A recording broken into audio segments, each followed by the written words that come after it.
We're very pleased this afternoon to bring Maria Demmler.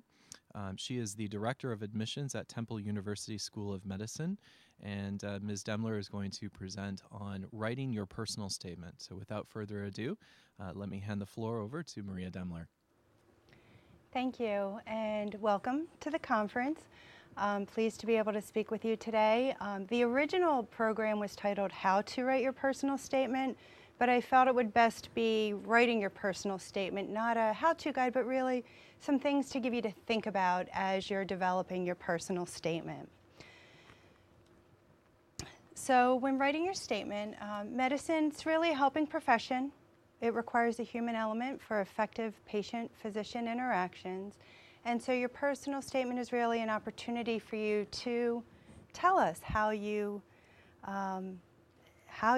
interacted with people, how you can bring that to the profession of medicine.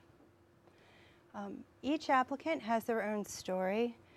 I like to say that applicants are like snowflakes. There's no two alike, and that really your personal statement is the chance to write your personal story. When we're evaluating the candidates, we're really looking at a bunch of things, including your AMCAS application, your supplemental application, the letters, your interview, post-admission, the CBC. Your personal statement really is the one part of your application that is your story. Your coursework is historical information about you. Your grades and your MCAT scores are also historical information about you. Your GPA, your undergraduate institution, it's really all stuff that's about you, that it's you, it's who you are. It doesn't necessarily tell us your story, though.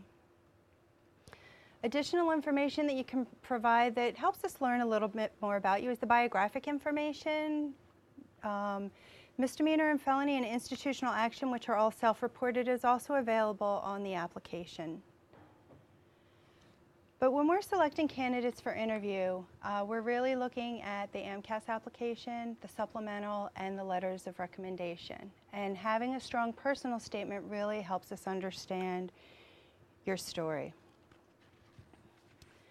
The AMCAS application instructions tell you briefly how you should approach the personal statement, and some things that they tell you to think about are: why have you selected the field of medicine?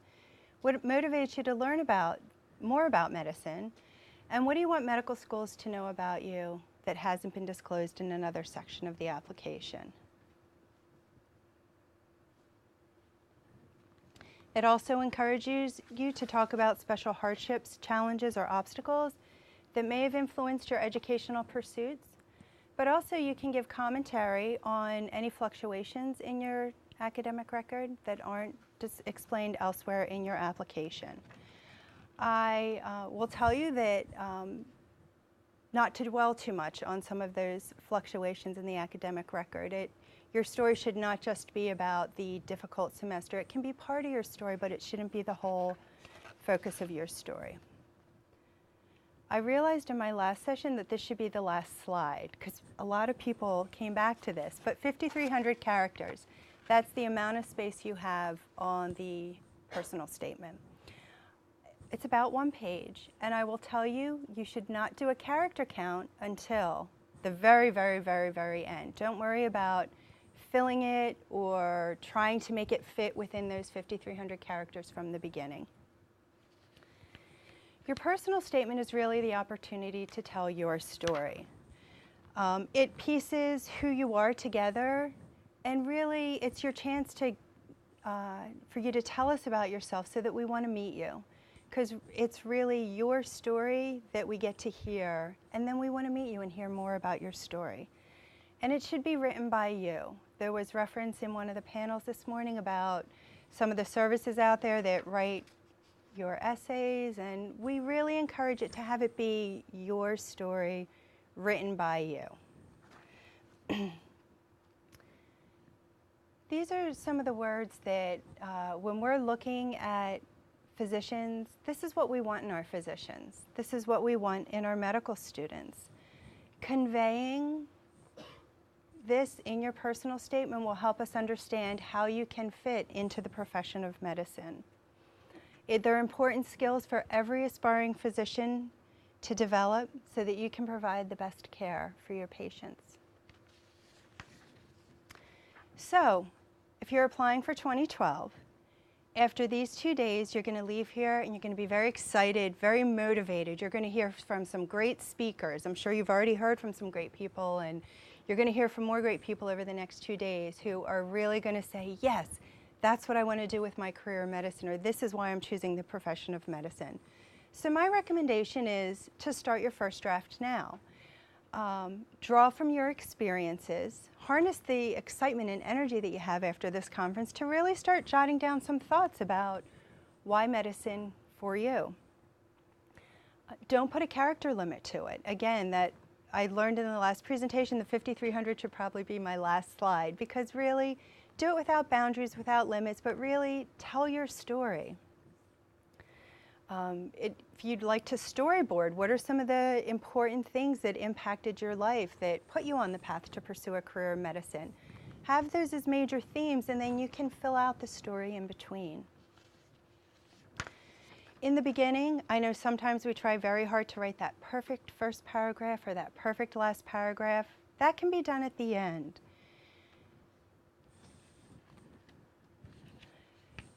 What you need to figure out is, what is the theme of your story? Draw on your personal experiences. Did you have a personal experience with the healthcare system? Do you have a family member that had an experience with the healthcare system? Did you volunteer and it really opened your eyes to what it is that medicine is all about, and really helps you understand the connection with people, how you enjoy connecting with others? Your volunteer experiences are really not just about you giving of yourself. That is very much a part of why you volunteer. But it's also an opportunity for you to learn about yourself. Learn about how you interact with people that may be like you or maybe nothing like you. Medicine is the same way. You're going to encounter patients that may have similar backgrounds to you, may not. But how do you effectively connect and communicate with each of those individuals? So you can draw on those experiences in your personal statement. Any healthcare experiences that you've had that really helped you understand what it is the profession of medicine is like. It's very easy to say, I want to be a doctor. You may have said it since you were 4, but have those experiences that you can draw on through mature eyes, through your 20, 21, 22-year-old eyes that really help you understand what the profession entails. And write about it. Tell us about it. You should keep your personal statement positive. Occasionally, you come across some that maybe bash doctors or the healthcare system throughout the theme of the personal statement. Fortunately, there's not a lot of those. And it may have been a bad encounter with the healthcare system that got you interested in a career in medicine. But what you need to do is tell us about how you learned from the experience, how you grew from the experience, and why medicine is the right profession for you. As you're editing and consolidating it down into your personal statement, you want to get lots of feedback through your pre-health advisor, through trusted friends that are also applying to medical school and are also going through this process, or friends that have applied this year and are now successful with, well, they wouldn't know because it's not October 15th, but you know, at the point where you're doing it, may be successful in application. You need to read, reread, and reread the personal statement. You want to make sure that it conveys exactly who you are. You want to make sure there's no typos. You want to read it again before you submit it. Step away from it for a week and then read it again. Check for typos. Check for spelling errors or spell check. It might be a word but not the correct word for the content of the sentence. So really make sure you give yourself lots of time to read and reflect on the personal statement. The final product should be clear, concise, and succinct. It should expand on your thoughts and statements and give us the backstory. Tell us about why that experience for you was a confirmation that you want to enter the profession of medicine. There should be logical flow and transitions throughout the document, and I will give my personal request here that you have paragraph breaks within the document. Sometimes we get giant blocks when you transfer it to the MCAS application, it may lose the formatting, and so what might have been a 4-paragraph personal statement comes across to us as one giant paragraph. So please make sure that there's flow and transitions and appropriate paragraphs throughout. The final paragraph should really tie everything together. It should really be the summary statement of why medicine for you. There's lots of resources along the way that can help you with this. Your pre-health advisor is an excellent resource. Many of them offer workshops on writing your personal statement. Many will provide feedback on personal statements. The Campus Writing Center is another good source for you to have somebody help you sort of put the pieces together, really get it into a concise, flowing statement. You may, if there's room within your requirements, want to take a writing course in the spring semester or term. Good opportunity for you to develop some of your writing skills. Many of you are very involved in science courses, and so this is a good opportunity to have a humanities that will be very helpful to you. You will not have the personal statement as your last bit of writing that you need to do. Medical schools have secondaries where we ask you additional questions. So you want to make sure that if there's a course you can take to help you develop some of those skills, you do it this spring to help you through the application process. The effective personal statement should indicate how your experience has shaped your decision to pursue a career in medicine. It should discuss the unique life experience that influenced who you are today. It should tell us about the personal challenges and experiences that shaped your character. And at the end of the personal statement, contain a summary statement which ties your unique experience that influenced your decision to pursue a career in medicine. Because in the end, we want highly skilled and compassionate physicians who will provide appropriate care in times of health as well as disease. And so I would be happy to take questions at this time.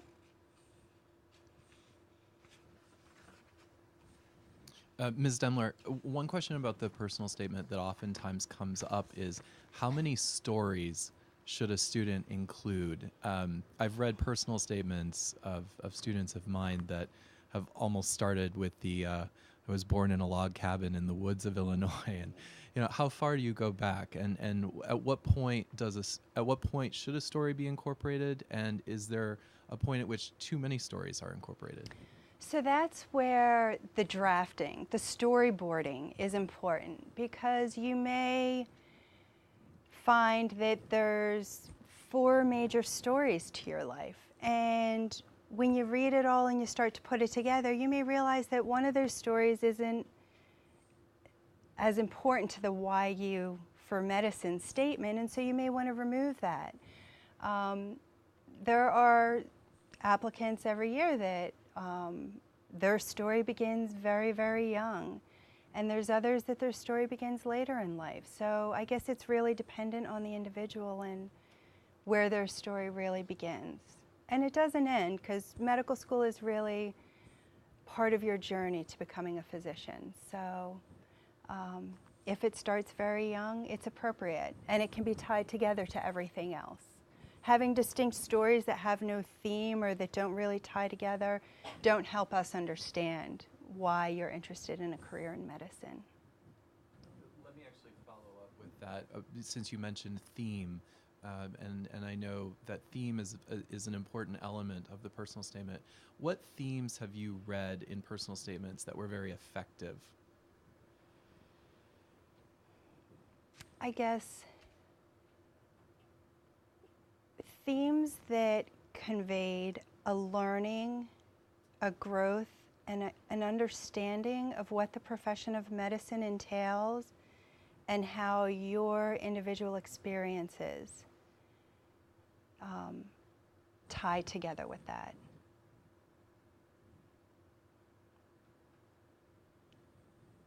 Other questions from the audience?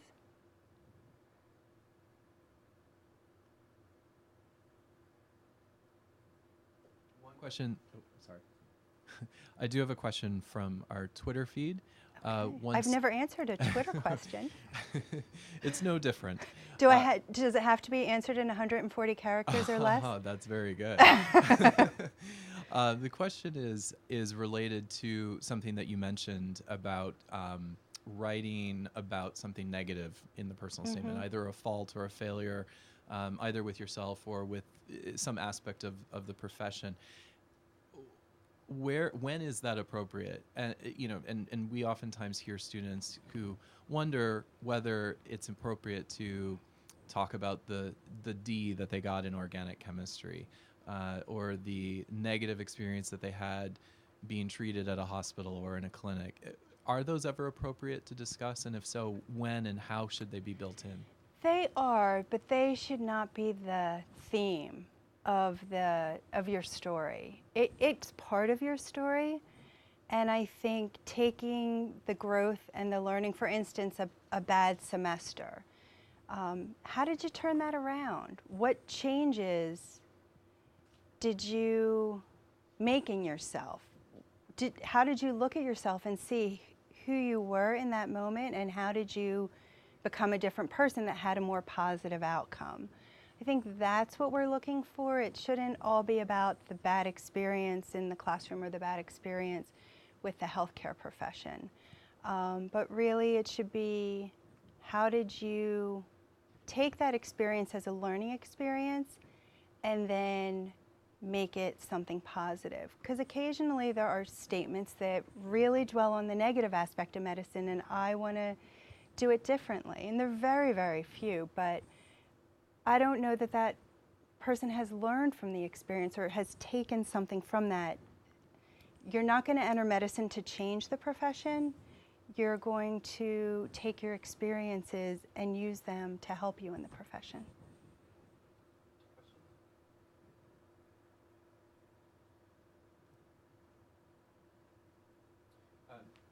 And that wasn't 140 characters That or was less. a little I bit apologize. Perhaps that was a 5-tweet answer. That was 5 tweets. Another question that we are getting very, very much today is, how do students effectively communicate the meaning of what they're doing? They wonder, should I be doing more research or less research? Should I be doing more volunteer work or less volunteer work? What's the balance? And then the underlying question is also, how do I convey the meaning of what I've chosen to do and how I've chosen to spend my time? So is the personal statement, is this an opportunity to at least begin to explain that? Yeah, so you need to be careful that in the personal statement you're not reiterating the experiences section, which is very closely tied to the personal statement. So it shouldn't be rediscussing everything that's in your experiences, but it also shouldn't be, please refer to my experiences for more information about that. But it can be part of the story. A volunteer experience can be part of the story, and what you learned, how you grew, how that experience helped shape who you are today in wanting to pursue a career in medicine. I think in terms of the balance, how much research, how much volunteering, how much medical experience, again, it's a journey, and they're parts of your journey. So I hesitate to say you need this much volunteer, this much healthcare experience, this much research. And it really depends on the school in terms of what they're looking for. There's some schools that absolutely require research as part of your background. We happen to be a school that doesn't require it, but we have lots of students that come to us with a research background. And so I caution to say it should be, 15% this, 20% that, but really, how do these experiences help confirm your career choice, to help you develop those skills? I think even the time period between your freshman year of college and your senior year of college, the experience may be very different with the maturity that you gain during that time. So if you've done some medical volunteering and early on in your college career, by all means, get some additional stuff towards the end. I think it'll be a very different experience for you.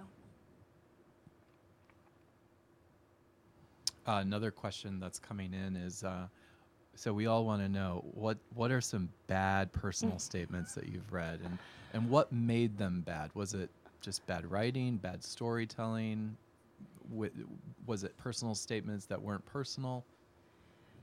Well, I gave an example at the last session, and I probably shouldn't have. So you get bad writing. You definitely get bad writing where I read it and I say, why does this person want to be a doctor? Or it doesn't tell me anything about them. So that's a safe example of a bad personal statement. And I think undergrad applications don't necessarily frown upon some outrageousness in your application. It doesn't necessarily hurt you. It hurts you for medical school. This is your first introduction to who you are, to the profession of medicine, and you are selected to join a very a profession where people come to you with things that they don't tell anyone else. And so professionalism doesn't just begin in medical school. It doesn't just begin in residency. It begins in your undergrad experience and definitely on your AMCAS application. So I think actually that raises a really interesting question of how do students strike a balance between a personal and perhaps interesting expression and and balancing that to to a writing style or a tone that is that is reflective of the profession that the individual is attempting to enter. So is there room for personal expression, creativity, maybe a little wackiness, or no? I would err on the side of caution because you never know who's reading it on the other side. I was joking earlier, I've yet to see an emoticon in a personal statement. I think when I start to see emoticons in it, it's just going to be a sad day. Maybe AMCAS has a block for them, but it's a professional document for you who wants to enter this profession that you would be fortunate to join. And so I would err on the side of caution in terms of being over the top. We always ask, why are they being so over the top? It's not appropriate for a medical school application.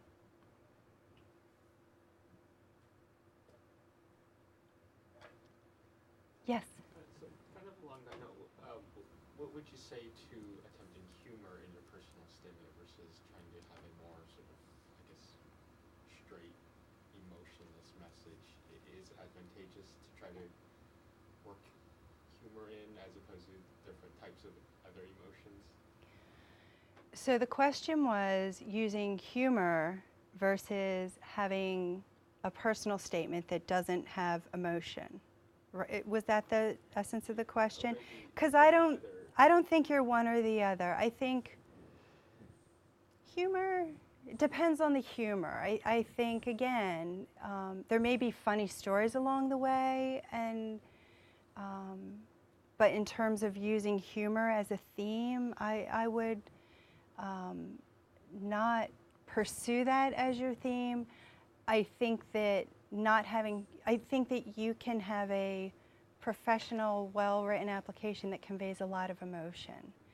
A lot of applications that you read are about personal loss, personal challenges that really test your character, that come across with a lot of emotion. And it can be a very positive personal statement in the end. So, but you don't need to have humor in there.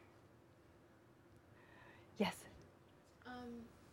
When you say be professional in having a theme, and basically all of the personal statements are going to be in like a certain way similar because they're going to talk about big themes are like personal loss, interesting, encounter in the field, and it's like all kind of repetitive. If you read, if you put yourself in the position of a person that's reading thousands and thousands of applications in a day and personal statements, I was thinking that creativity, would it be bad to have creativity just to sound more unique? Oh, No, I'm not saying don't be creative, but I guess even if you have 100 applicants with, say, an experience of loss, everybody has their own story, and everybody has their own, or, you know, let's not take loss, but let's take a healthcare encounter, say volunteering at a clinic.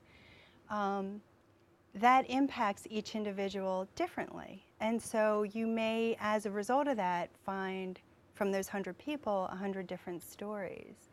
And so you can use some creativity, just don't use that undergrad application over the top creativity. Doesn't work in medical school. We want to know who you are. It's really the only chance that you have to get invited for an interview, to tell us who you are. When I'm done reading an application, I want to meet you. And it can be a very powerful story that you're telling me, or it can be a story that's a very run-of-the-mill story.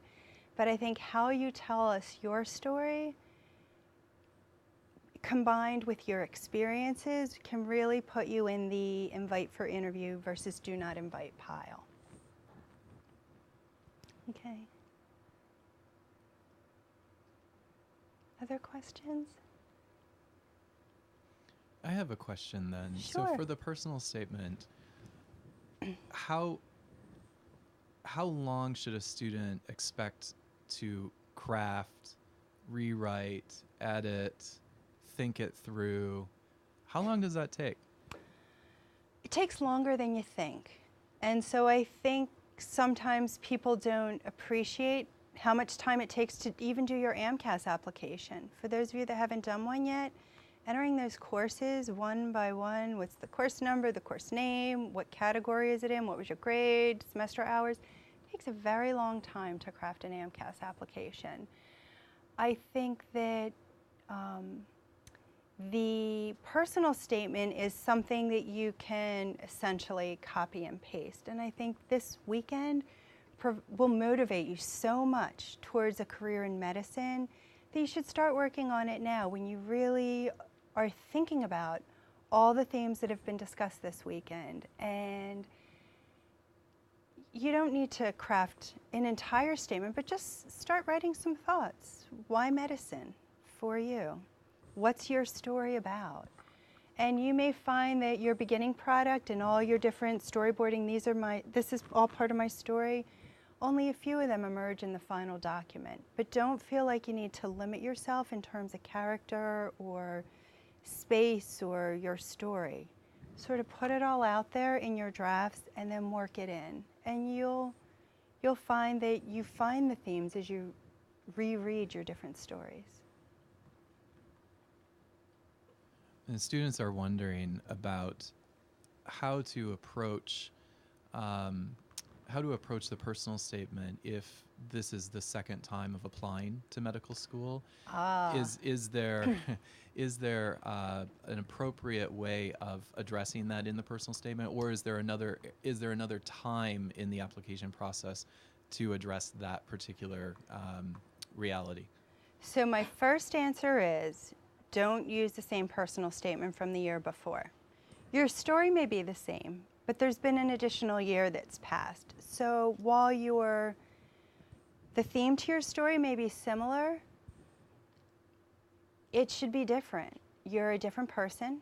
You shouldn't dwell on the fact that you were an applicant that didn't get in. Again, it's part of your story, it's part of your learning, but here you are representing your application.